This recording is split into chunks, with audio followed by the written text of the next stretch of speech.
Welcome to the Tesla Power Podcast, the unofficial Tesla energy community covering solar panels, solar roof, and Powerwall for your home. I'm Aaron Brady. Today, let's talk about the payments you can expect from the Eversource Demand Response Program. Let's talk about solar incentive programs in North Carolina and New Jersey, and let's see what it's going to take to make Solarglass Roof profitable. Let's do it.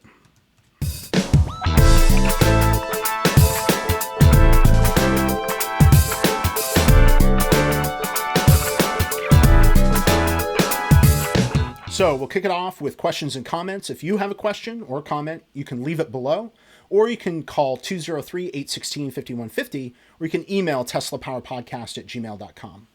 Our comment this week comes from Brent Smith. He is interested in the Eversource Demand Response Program. You and me both, man. You're lucky that you actually get to participate. But Brent writes, quote, a video on the Eversource Home Storage Battery Demand Response Program would be an excellent topic. This program's applicable to most of New England, and how I understand it is wherever Eversource provides power. I'm a recent Tesla solar and Powerwall customer here in Connecticut. There is little information out there on this program. So how Tesla explained it to me is that each battery can be discharged by Tesla when it's notified by Eversource and would be paid $180. That's in summer, or $40 per event per battery in the summer or winter. Tesla only passes along 80% of that $225 or $50 payment for managing the program for you. They estimated about $7,000 in payments over the 10 years of the life of the battery. They only estimate a maximum of 70 events a year per Powerwall battery. It would be nice to have, to actually have real information versus conjecture, end quote. Now, there is precious little info on the interwebs for this program. I did start from the very beginning, though. So what I'm trying to do is better understand the history and the overall goal of the program, so I know what it's trying to achieve. I was honestly a little surprised to learn that demand response, it's really not about providing more electricity from a customer perspective, anyway. Let me show you. Here's how the U.S. Department of Energy lays it out. If I scroll down a little bit, let's see. Demand response provides an opportunity for customers to play a significant role in the operation of the electric grid by reducing or shifting their electric usage during peak periods in response to time-based rates or other forms of financial incentives. So demand response programs are being used by some electric system planners and operators as a resource option for balancing supply and demand, end quote. Now, I can see the times are changing, right? We're no longer just consumers, but we are more and more becoming producers as well. But if you're taking the two sides, you're trying to balance, right? Supply versus demand. I suppose that demand response would be responding to the imbalance on the demand side by reducing demand. So, of course, you and I are no longer simply on the demand side of this balance. So surely we would be able to benefit by providing electricity and participating in the supply side of the balance. So let's see what Eversource is putting out there, for details on their demand response program and the opportunities that they offer. And you can see I've got it here. We'll pull it full screen. What's key, if you're looking this up yourself, I should say, is that it's key to pull up the residential demand response program. There's a separate program for commercial customers, and obviously not what we're looking for here. But it's interesting that the residential program pays better per kilowatt hour than the commercial program. But let's read what they've got to say here. So you can earn rewards and lower carbon emissions by enrolling your home battery storage system in Eversource's connected solutions. Home batteries can help you store clean energy generated by a home solar system, or simply provide backup energy in case you need it. By enrolling in the Connected Solutions Demand Response Program, you'll be rewarded for allowing Eversource to use the energy stored in your battery at times of high demand. Incentives for home batteries are based on the average kilowatt used per event, averaged over the season. There are 2 seasons you can enroll in. That'd be summer and winter. And all events will occur between 2 p.m. and 7 p.m., but if there's an extreme weather event in the forecast, will not draw energy from your battery, end quote. So this is, of course, what I covered in episode 5, but we're looking for real data here. We're not looking for some clickbaity number that's impossible to achieve in the real world. Or is it? Well, they give another little blurb with an example amount that a battery might earn. So let's scroll down to that. How much you earn, right here, yearly earnings. How much you earn is based on the average kilowatt your battery contributes per event. Now, a typical home battery could contribute an average of 5 kilowatts per event. This would earn about 1,125 for the summer season and 250 for the winter season, end quote. Now, that's a hell of a lot less than that 30,000 number I put in the thumbnail of episode 5. So what's the rub here? Shall we read on?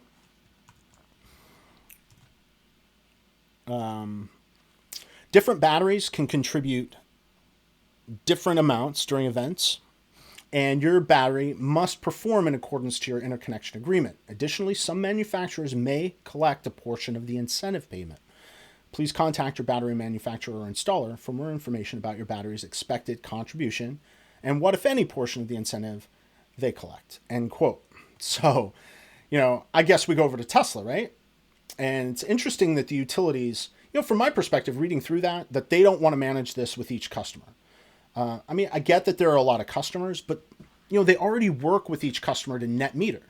So, I don't know. Is it, the coordination they don't want to manage? So, they would go to a single large party like Tesla, and they would just coordinate with them when they need to invoke a demand response. I could see that. But let's see what Tesla has to say about their program. We can scroll down, and there's an FAQ section down after this.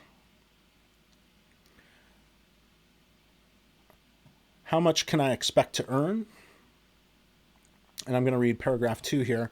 The highest earning Powerwall system will be one that's paired with enough solar generation to completely recharge the battery every day.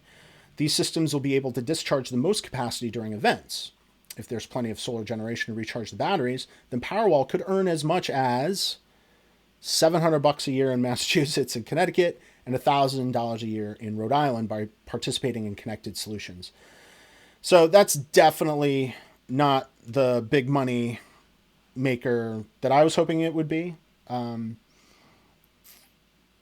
The calculations just seem a little bit off, from my perspective, but I can see now that, they're aggregating the resource. It's not that they are pulling it just from a specific battery and metering that specific battery. They're really averaging it out across the entire virtual power plant. So,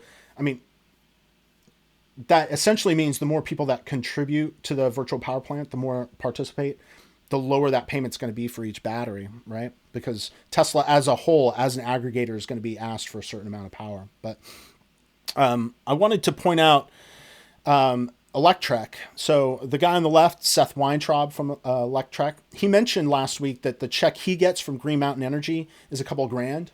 I've got a link to the Electrek podcast episode with the timestamp below. Now, Tesla sets that bar way, way lower. I was looking for clarification on the Electrek podcast this week and tried to tease out some more detail. And I figured out that Tesla isn't running the virtual power plant that Seth participates in up in Vermont. I put a link to that podcast below as well. The point is that Seth got in much earlier and doesn't have the 20% overhead from Tesla collecting part of his incentive payment. So that means his incentive is going to be a bit higher than everyone else's. And of course he got in early. So those early checks were being split amongst fewer people. So, if we just take the wider view on this program, I'm not going to turn money down, but it does seem like it's a little bit low. It's definitely lower than I was hoping for. But we need some better real world numbers, even than these estimates that are coming from the people who are supplying this. So if you've received a check as part of this rebate program, let me know if you're willing to share. We would love to get real world input on this program and understand its value for customers. So email me at teslapowerpodcast@gmail.com. Let's take a break and let's dive into the news.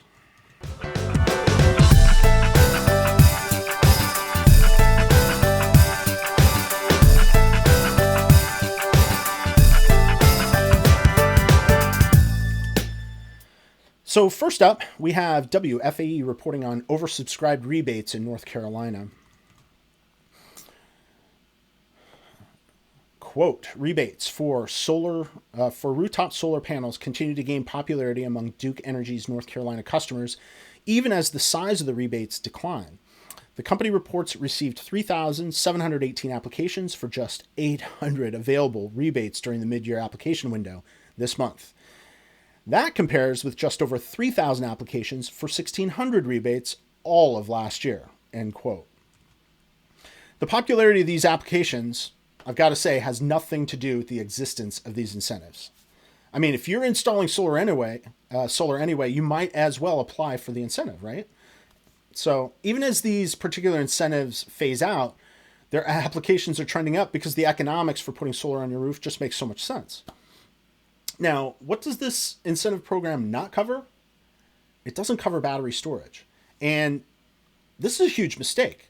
I mean, this is where really the next phase of incentives should be targeted, to support that additional renewable energy capacity coming online. We don't want solar contributing to instability. We want instead to include a buffer for that capacity to stabilize the grid. So solar has been cheap and dropping in price for several years now, but battery storage is still expensive, and it's the greater need now that renewables have left the nest. They're becoming a much more mature product. They are justifying the economics on their own. But even better would be if North Carolina could incentivize local production of battery storage. I mean, that would bring some good high-tech jobs, lower costs by localizing the supply chain for North Carolina residents and the rest of us. They would be in country. But we've also got another article, this one from the New Jersey Spotlight News. So New Jersey's looking to increase incentives for solar. BPU President Joseph Fiordaliso is quoted. We believe we are on track to meet the solar energy goals in the Energy Master Plan. And the article continues. By 2050, the plan envisions New Jersey getting 34% of its electricity from solar. Only 5% of the state's electricity is provided by solar now, end quote. So it sounds good to me. And of course, what's missing from this plan? It's what's missing from many plans: battery storage. Now, the article points out that solar jobs have been created in the state over the life of the incentive program, and that's great. But there are more jobs possible, and there's more need for incentives for battery storage projects to support the solar capacity that New Jersey is hoping to install. Now, this is part of what makes me such a Tesla fan. They're looking at this holistically, and they're working their nubbins off to provide the full complement of solar electricity generation, battery storage, and electrical transportation to consume that production while performing the work of transportation more efficiently. So, of course, we hear rumors about an HVAC system coming at some point to Tesla, and that may offer a similar path to performing the work of climate control more efficiently. I can definitely see the synergy there with other Tesla products, especially with new home development projects where these products can be installed easily and at scale. So that'll do it for the news. What do you say to a quick musical interlude before we figure out the Solarglass Roof business for Elon? But of course.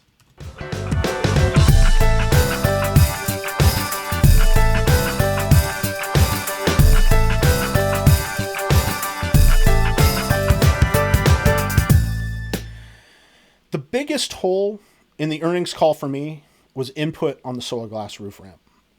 We can see from their numbers that they publish that their battery storage business is carrying the day, and that the Solarglass Roof installs just aren't ramping like they've been promised to. So, of course, no business is a good business if it's losing money. So let's see what the Tesla Energy team might do to whip this product into shape. Now, the interwebs are a very dangerous place, especially if you want quick info without doing much research. Here you can see electrician salaries in my area, which we'll use to calculate the cost basis of the Solarglass Roof. My conversations with the Tesla crew brought up the number of people on site and their roles, and it turns out that there are 5 electricians on site at all times. they're doing both the work and they're there to supervise to make sure the work is done properly. This sounds fine. I mean, the Solarglass Roof is an electricity generating appliance, so that makes some sense. So let's take that median hourly rate of 24 they list here, and we'll use it to get a conservative labor cost estimate for the work done in the time it took to pull the roof and install the new one. I realize that this is a bit of an overestimate. You know, that part where they're tearing off the roof obviously doesn't take any electricians, but we're looking for profitability here, and some conservative numbers will help us get well on our way. Now, one thing that I wanted to share is the diary that I kept for the project. You'll see that we have the hours and the numbers each day, so we can come up with an estimate of total labor used in the install. And to calculate all this and to collate all of it, I think, where are we at? I think we start a new tab. What do you think? You think a whole new spreadsheet? No.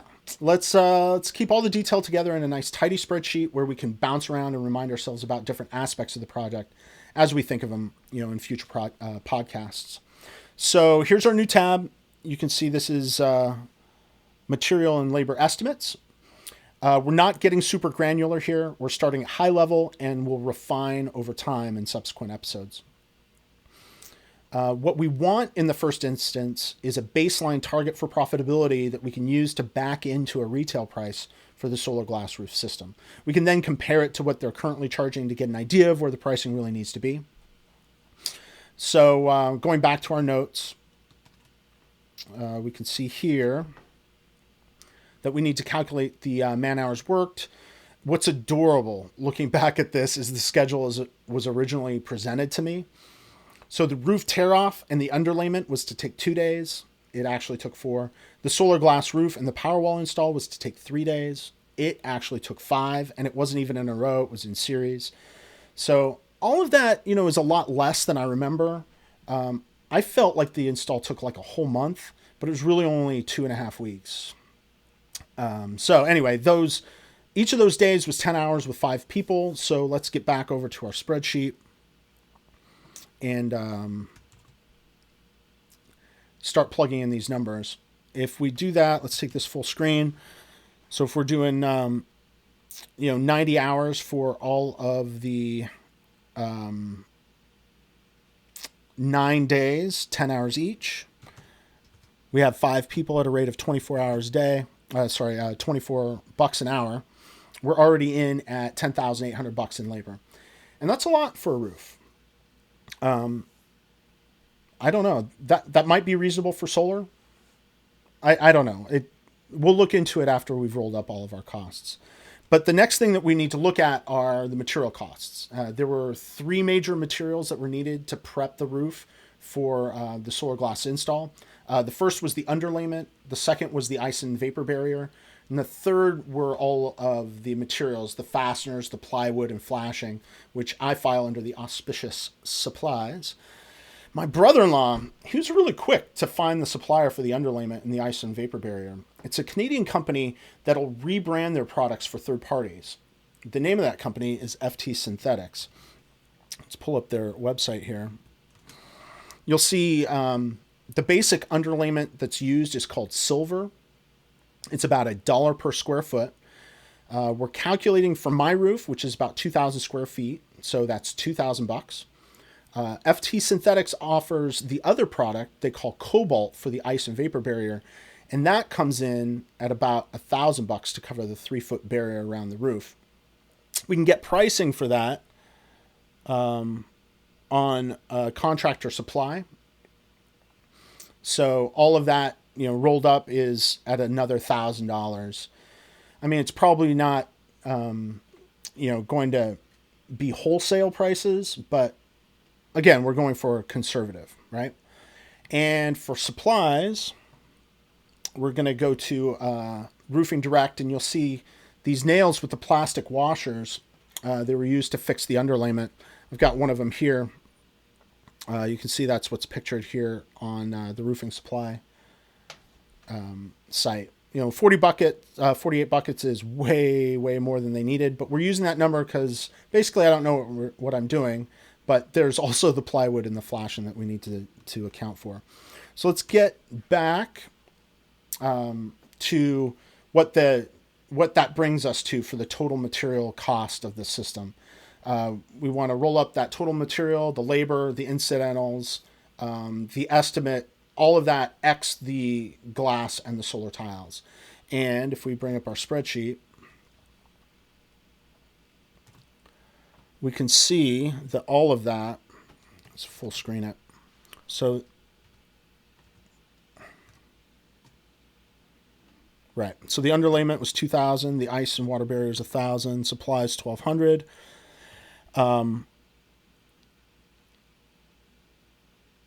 Yeah, we need to go through the rest of this. So what could these glass tiles and solar tiles cost?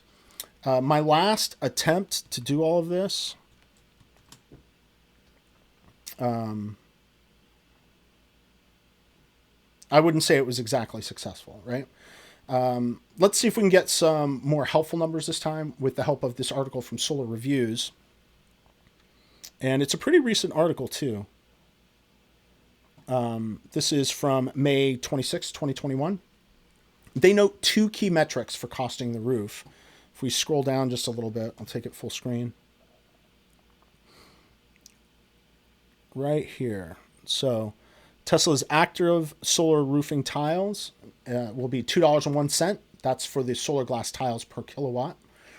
And then it's $14 per square foot for the non-solar glass tiles. That's for simple roof. Ours is pretty simple. Again, we're using the 2,000 square foot roof for reference, so we can plug in some numbers. Let me pull up the calculator.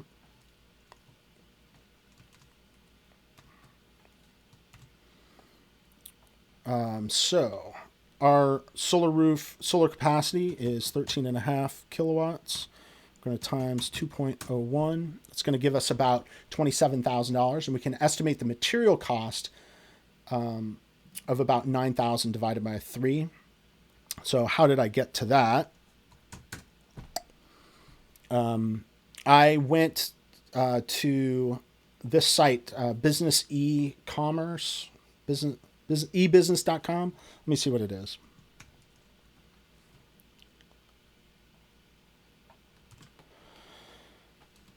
Might as well take it full screen.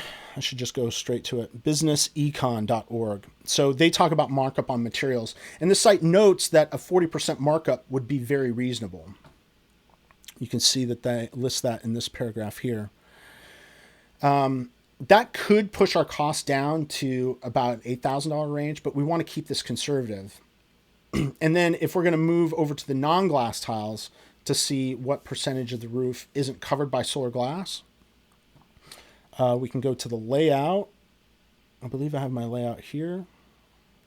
There we go.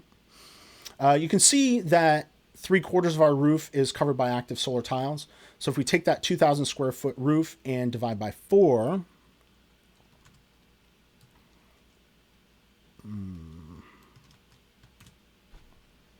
then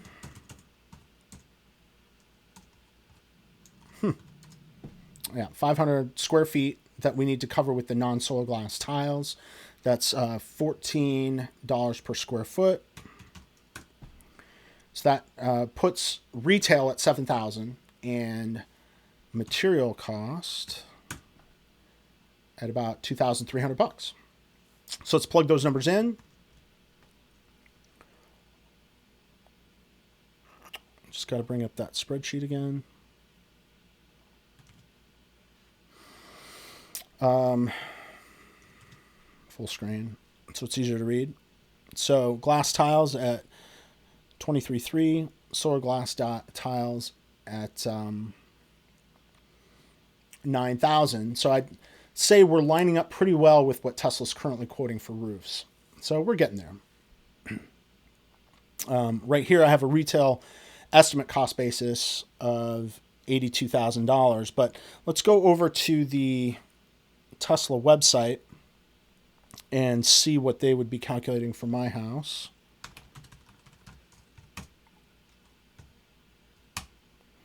We're going to put in about $200 a month for the electricity bill. We're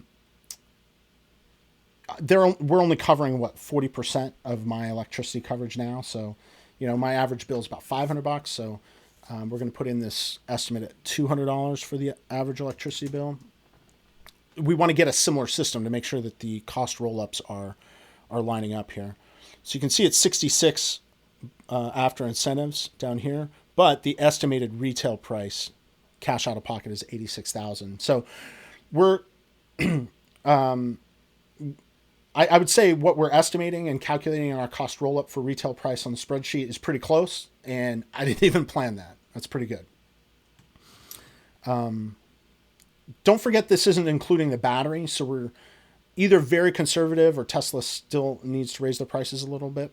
But what I want to focus on, let's pull up that spreadsheet so you can see those numbers. What I really want to focus on is the material-only part of the business. If we pull out the material cost to Tesla per roof with a 50% margin, we could see that Tesla could be selling the materials at about 30 grand a pop at scale. And that's better margins. That's 50% margins, which, it's better than their automotive business, with comparable average selling prices. So I want to drive this point home. I see a path for Tesla to focus on manufacturing only, their core competency, and raise this business from a money loser to a business that could outperform its automotive division. It would be good for Tesla. It would be good for customers. And if Tesla focuses on driving down the cost of solar glass and non-solar glass tiles, we could be in a very good place where cost for installers is half what we've estimated here, and customers can get solar glass roofs installed at 30% discounts to today's retail prices. It's not just going to be about cost. It's going to be about experience. If you're looking at these third-party installer videos that are up on YouTube, you can see that customers are much better, like they have a much better customer experience, much better communication from those third-party installers. So I want to get some input from third-party installers to understand the economics, make sure it's a good business for them, see how their experience is getting stuff from Tesla. Because my intuition is that this is the right direction for Tesla to take, not to do the install themselves, but to bring third parties into the whole ecosystem. So that will do it for episode 19 of the Tesla Power Podcast, the unofficial Tesla Energy community. I'm Aaron Brady. My referral code, it is ts.la/Aaron62310. Go get some free supercharging. Go get some money off of your order, and let's do this again on the next video.